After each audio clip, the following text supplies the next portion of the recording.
আমি তাইৰ পৰা একো সংকেত নাপালো। আৰু অলপ সময় দিয়া মোক। তুমি কৈছিলা আমি তাইক মিনিটতে লগ পাম, কিন্তু এতিয়া ঘণ্টা হৈ গ'ল। আমি সোনকালে উভতিব লাগিব, নহলে সান্ধ্য আইন আৰম্ভ হ'ব। ঠিক আছে, তোমালোক যোৱা, মই ইয়াতে থাকিম। মই ইয়াৰ পৰা যাব নোৱাৰো। ক্ষমা কৰিবা, এইটোৱে কাম নিদিলে। ধেমালি নহয়। তোমাক কিবা লাগিলে কবা টিভি, আমি তোমাৰ লগত আছো। তুমি জানানে মই তোমাক ৰয়েল স্পা দিব পাৰো, যাৰ দ্বাৰা তুমি অলপ ভাল অনুভৱ কৰিব পাৰা। ধন্যবাদ।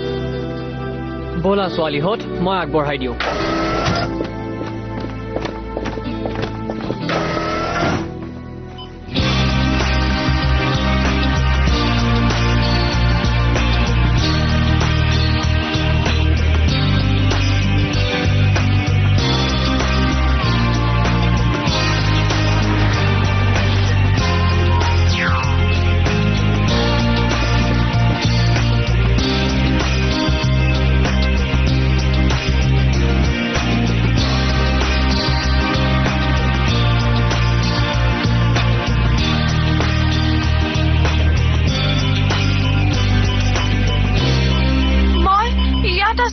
সহায় কৰা, সহায় কৰা, সহায় কৰা।